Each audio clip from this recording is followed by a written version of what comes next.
Longboards of Greater Kansas City, and Next Level Alternative. We are now back on the YouTube MMA Futures, and we'd like to welcome out, walking out first, fighting out of the blue corner, Daniel Lewis.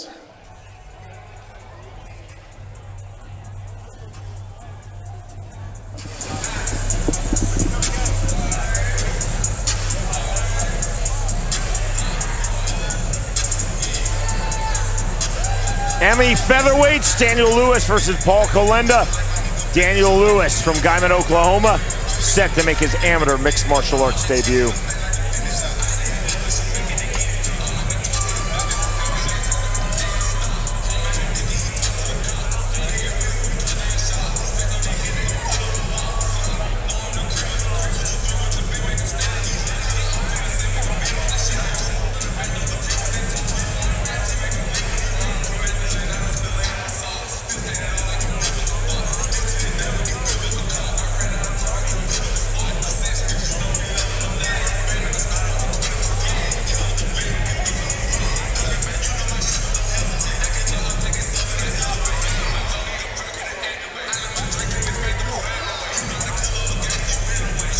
Walking out next, fighting out of the red corner, Paul Colenda.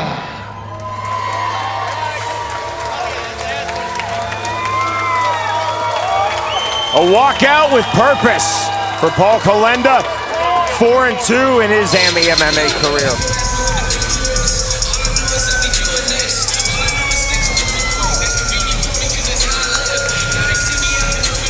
Jason High, Isaac Dolgarian in the corner of Paul Colenda.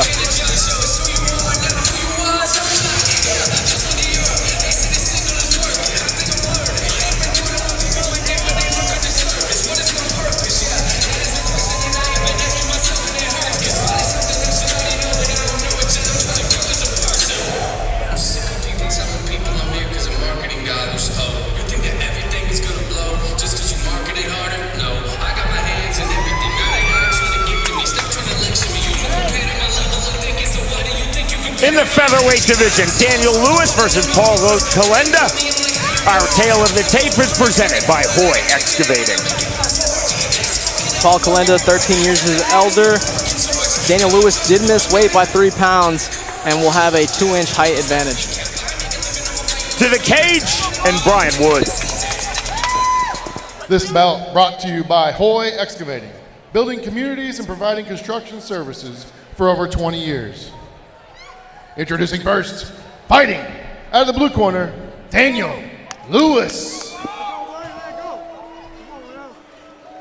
And his opponent, fighting out of the red corner, Paul Colenda. Oh baby, let's go.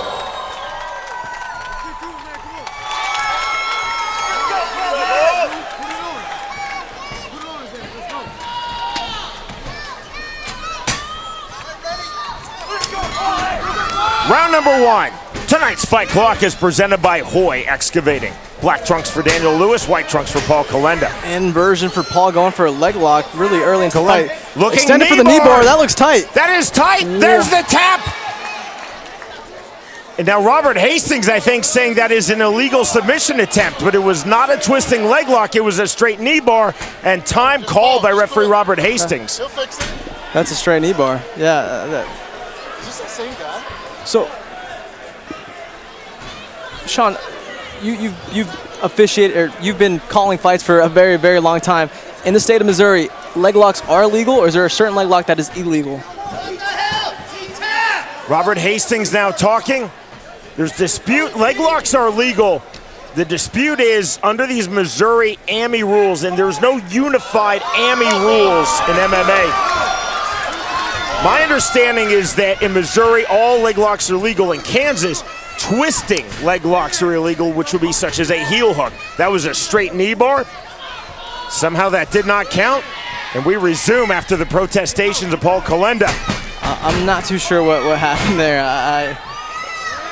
Now, big right hands from Daniel Lewis, trying to take the most of his second chance. You got to think Paul had a fully extended knee bar, and now they start in a neutral position when he was in such dominant fight-ending position. Again, I know referees have a tough job, but I feel like Robert Hastings is, everyone has bad days at the office, and I don't necessarily agree with some of the Hastings calls tonight. Kalenda most definitely thought he had the victory.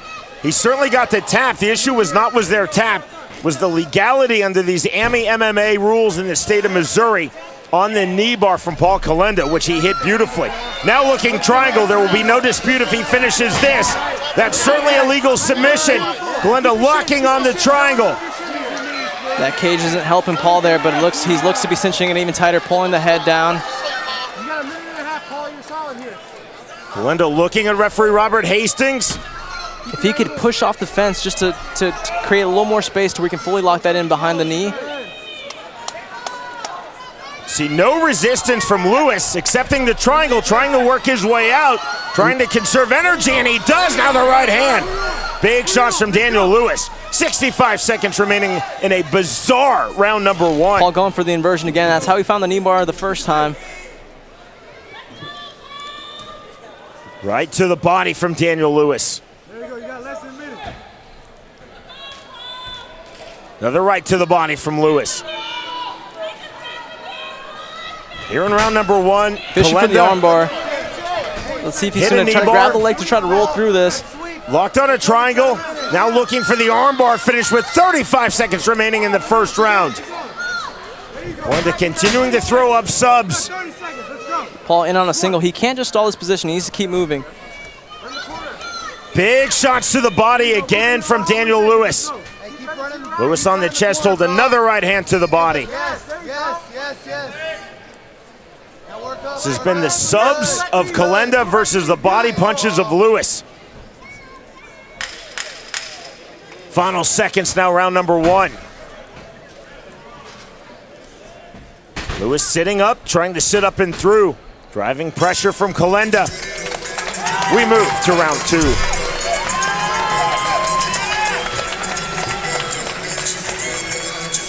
It's clear to me Paul Kalenda has the jiu-jitsu advantage. He is a black belt under the James Krause, so a very good in jiu-jitsu, except this is the sport of MMA, not jiu-jitsu, so he needs to be very careful with some of these inversions. Here we see on the replay the fully extended knee bar, which I thought was the end of this fight. It caused a tap. Again, I don't want to be super critical of the referee. It is a tough job, but it's even tougher being in a fist fight. I don't agree with that call at all. I honestly don't agree with some of the calls he made earlier tonight. Again, we're all due for an off day, but when you have an off day as a referee, it gives other fighters off days when they shouldn't have one. So, off microphone, getting confirmation from the Missouri Office of Athletics. So the knee bar was legal as we thought. The issue was whether Daniel Lewis tapped. Clearly, Daniel Lewis tapped to that knee bar. Yeah. And yet we fight on. Round number 2. I don't understand the intervention then if the referee didn't think he tapped. Big shots from Daniel Lewis to start the second round. Nevertheless, these guys are still fighting. We're in round 2. Paul's in on a single leg. Obviously, he has the advantage in grappling. This is where he wants the fights, but needs to avoid taking big shots like he's doing right now. And Paul just can't hang out in these single leg positions. You really have to advance. You get in on a single, you keep moving, you keep circling, you keep trying to finish the single leg. Or I'm fine with this too. As long as you're trying to advance the position, if you're going to a seated guard or you're trying to finish the single, regardless, you're trying to advance the position and not hang out on your knees. Good scramble from Daniel Lewis. Kalenda trying to hold the body lock. Now looking for a single leg as Kalenda trying to snatch, trying to follow through. Right to the body again from Lewis. Lewis has been very effective with his body punches in this fight. 150 remaining round 2. Paul hooking that leg. If he chooses to go for deep path here, having that hook on the leg is going to help.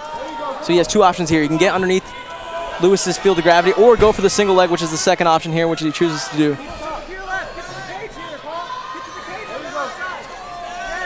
Kalenda staying tight, facing up. Now Daniel Lewis to his feet. Kalenda now looking to snatch the single leg on the level change. To the double. Hands are locked. He pushes, pulls, and should be able to finish his takedown, and he does. Nicely hit by Paul Kalenda.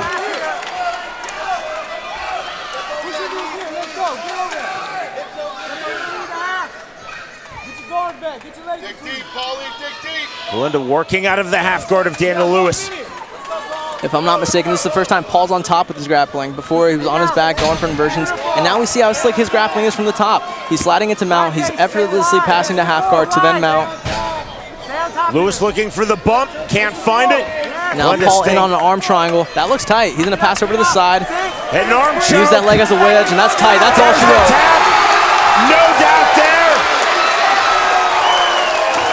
Second time, and that sees it through. The win for Paul Kalinda. He tapped Daniel Lewis with the knee bar in round 1. It was not ruled as such by referee Robert Hastings, but again, no controversy, no dispute there. The second round submission with the head and arm choke. Our fight replay is presented by Major Pack. They receive Paul Kalinda here on a double leg, pushes, pulls, finishes the takedown, and then just slick transitioning from that top grappling. Goes from guard to half guard to then mount, slides over to finish that arm triangle. The way he uses that near leg on his hip as a wedge to really solidify that submission is what made Lewis tap. Beautiful performance by Kalinda. He should get 2 wins for that performance. Paul Kalinda now 5-2 in his AMI MMA career. Jeff, as you're lobbying, maybe he should be 6-2. That's all I'm saying. Is he won twice in one night, so good for Paul to stay calm, stay focused, and that's what you got to do. Earlier on the amateur prelims, we saw a guy not stay focused with when a referee, in my opinion, made maybe not so best of a call either. So it happens to be the same referee, but still, you got to remain focused. It sounds cliche, but eye on the prize, man. This guy's trying to punch you in the face. You're in a fist fight. Don't pay attention to the third guy in there. Pay attention to the guy that's trying to punch you. The celebration with Isaac Dolgarian and Jason High for Paul Kalinda.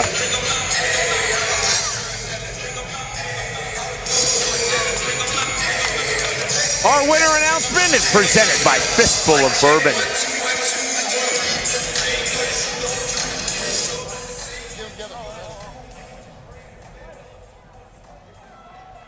Oh boy. Woo! 2 fights back to back. Ladies and gentlemen, this bout has ended at 2 minutes and 19 seconds of the very second round. Your winner, twice, by tap out, arm triangle, out of the red corner, Paul Kalinda. Paul signaling for 2-0, saying he won twice in one night. I like it. I'm about it. I'll sign the petition. Paul Kalinda through the tap via the knee bar from Daniel Lewis in round number 1.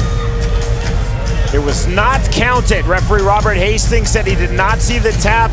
There was some discussion on the legality of the knee bar under these Missouri AMI MMA rules.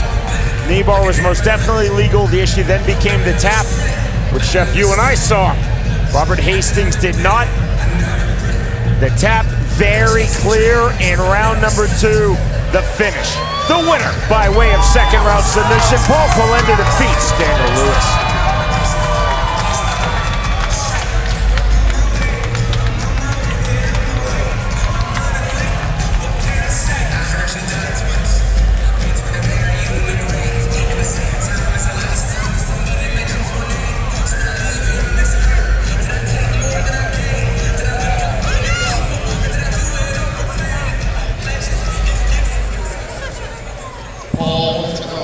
Two-time winner in the FAC. Oh, baby. And now, for our amateur main event. Walking out first, fighting out of the blue corner, Peter Lucent.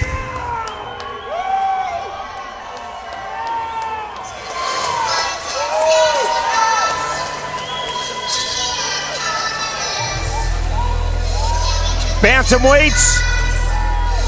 AMI 6-0 versus AMI 6-0. This is Peter Lucent.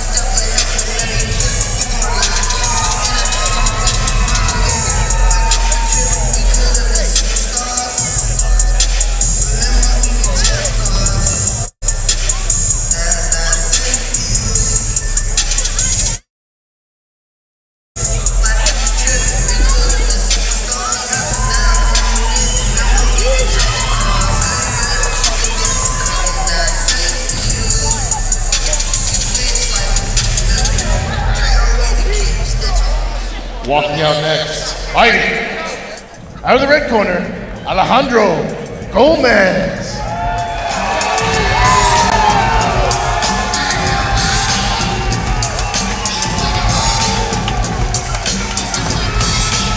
I'm going to be honest with you, Sean. Sorry, go ahead. Sean, I'm going to be honest with you. This is one of the fights I've been looking forward to the most.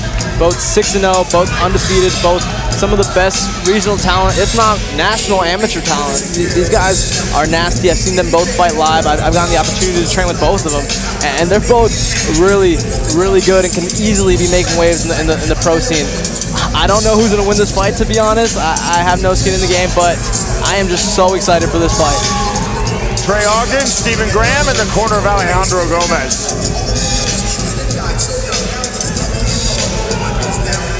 And this is what you should be seeing as amateurs, is testing yourself, fighting the toughest people you can.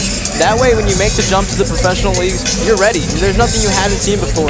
And especially the way that the professional scene works now is your first 1 or 2 pro fights are probably not going to be as good as the way it should be. It's probably not going to be as good as the last couple amateur fights you had, skill-wise, I mean. In the bantamweight division, Peter Lucet versus Alejandro Gomez. Our tale of the tape is presented by Dream Machines Motorsports. Both these guys are youngins. Peter Lucet, 23 years old. Alejandro Gomez, 24. Peter Lucet will have a 1 inch both in the height and the reach. To get us started, Brian Wood.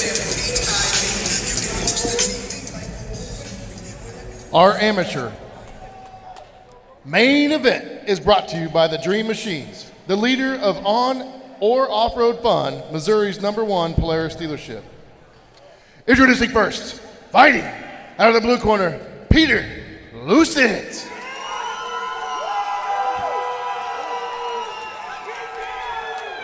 And his opponent, fighting out of the red corner, Alejandro Gomez. Oh, baby, let's go.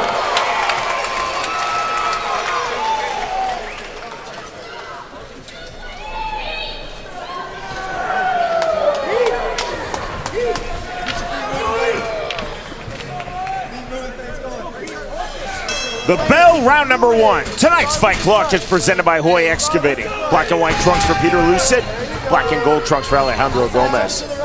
Already seeing the feints from both these gentlemen. Something we didn't see in a lot of the amateur fights, just the trying to create openings and making these reads. Fast inside kick from Gomez. Lucet on the teeth, get caught. Gomez now to the inside, good turn from Lucet, putting Gomez against the cage. Hey, butt out to your right. Butt out to your right, Gomez. See if you can start the butt to your right. Knee again to the body from Peter Lucet. There's the shoulder strike and another 4 in sequence, then the right knee from Lucet. Those are becoming more and more common. I like those. It's the in-between in the grappling exchanges. It causes your opponent to kind of take a second, a split second to realize what happened, and in that meantime, you can move on to something else. Body lock now, looking for the throw. Instead, the takedown hit by Gomez, countering the Lucet throw. Separation, both fighters center of the cage. Lead left hook from Lucet. Gomez from the southpaw stance. Outside kick from Lucet. Slick little kick on the break that Gomez tried to do there off the grappling exchange. He knew Lucet was going to get out of that by fighting the hand, so he let go and ended with the head kick. That would have hit his mark. You got to think that would have been bad. 135 remaining, round number 1. Looking for the guillotine now. Beautiful cross sides for Gomez. Felt the guillotine come on, jump sides, and ends up here on side control. Very good defense. Virtually impossible to finish when your opponent is in side control. Lucet needs to let go of the head here. There's nothing there. Open guard now. Lucet still holding onto that guillotine position. Gomez popping his head free. Gomez going eyes over eyes, and Lucet having that fence on his back isn't going to help. Here we have Lucet going for a triangle. See if Gomez does the right things and postures up to avoid this. It's going to be tough with this angle here, especially with Lucet being crushed up against the fence the way he is. Heavy stack from Alejandro Gomez. Lucet still fishing for the triangle, lost it there. The high close guard. Just good top pressure here by Gomez. Gomez basing up, looking to land the right hand from ground and pound. And I am not saying Gomez is naming correctly. He does go by Gomez. Good little short hammer hammer strike. fist. Don't reach, just bring your knees in. There you go. Yes. Stepping through. Looking still for the stack, Alejandro Gomez. Lucid fishing for the armbar from the bottom, can't find it. Rolling through, reverse hammer fist from Push Gomez. the knee out. Push the knee out. Use the right leg to push the knee out. There you go. Closing seconds, round number 1. AMI bantamweights, Peter Lucid 6-0 versus Alejandro Gomez 6-0. Knee to the thigh after the bell. Next stop, round 2.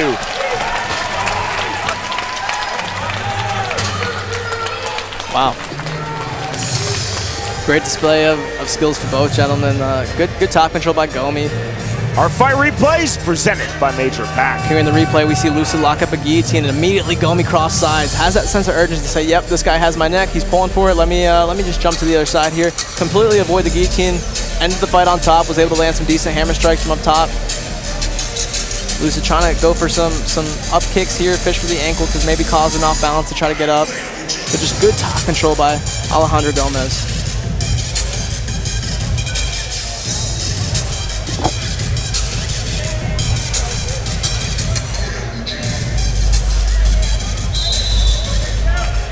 The seconds out whistle just blown. Set for round number 2. See the bounce in this step of Alejandro Gomez.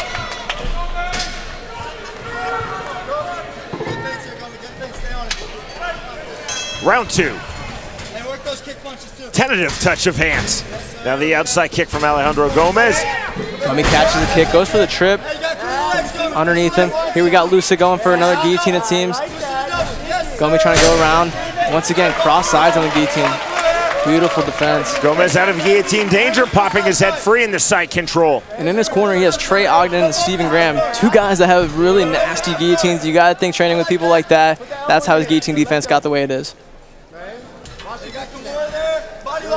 Gomez nearly moving in the crucifix position. And Gomi Okay, fishing now for the guillotine of his own. That looks tight. That looks tight. Referee Mike England taking a close look. It looks like Lucid's gonna tap here. Gives up his back. That's under A the... lot of squeeze on that now, mounted on the guillotine. Wow. Lucid popping his head free. Smart on Lucid to go to his back. That should be the last resort, and it worked there. He was able to get a different angle, move his chin underneath that arm, and get out. Now he finds himself mounted, but at least he's not getting the judges' score or the officiating to go the other way. You know, having lost the fight, this is better than losing. Lefts to the head, to the body from Gomez. Start a little bump here if you can. Get him off kilter. 140 remaining round number 2. Rights now to the head from Alejandro Gomez. And Gomi not really looking to land big ground pound. These are smaller shots because of the control he's keeping with his legs. And this is just keeping the position. Doesn't want to get bucked, doesn't want to get athleted out of this like that. The second he let go of his ankles, he got swept. Beautifully done on the swipe. Lucid now standing up in triangle danger and big armbar danger. Peter Lucid, the tap and the win for Alejandro Gomez. Now 7-0 in his AMI MMA career. Wow, what a transition. And we've seen that a couple times here tonight, earlier on the amateur prelims. The swivel that hips that happens so quickly, and you're able to just fully extend that arm, and they have no choice but to tap or they get their arm snapped. Wow.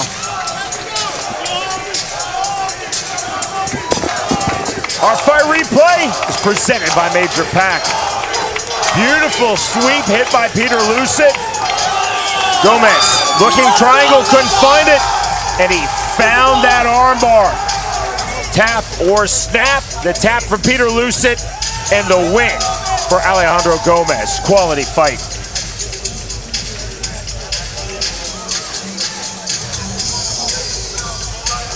Alejandro Gomez in his corner. Big smile from Stephen Graham.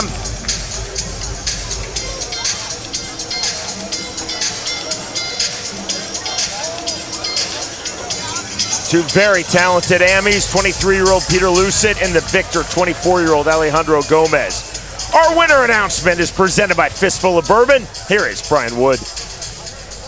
Ladies and gentlemen, this bout is ended 1 minute and 45 seconds in the second round. Your winner by tap out to armbar out of the red corner, Alejandro Gomez.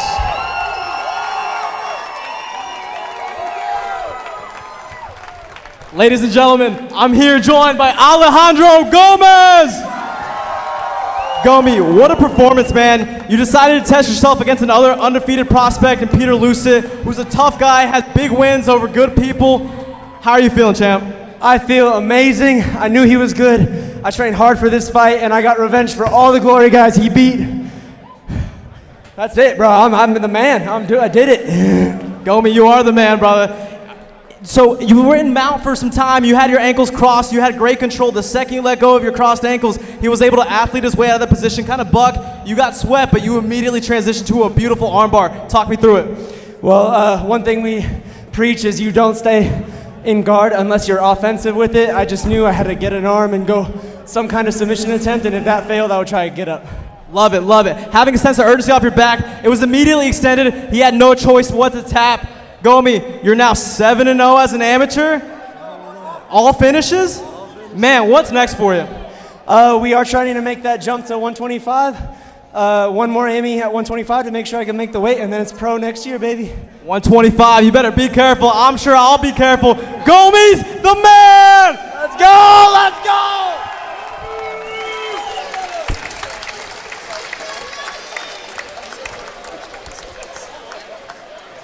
The winner, by way of second round submission, Alejandro Gomez defeats Peter Lucet.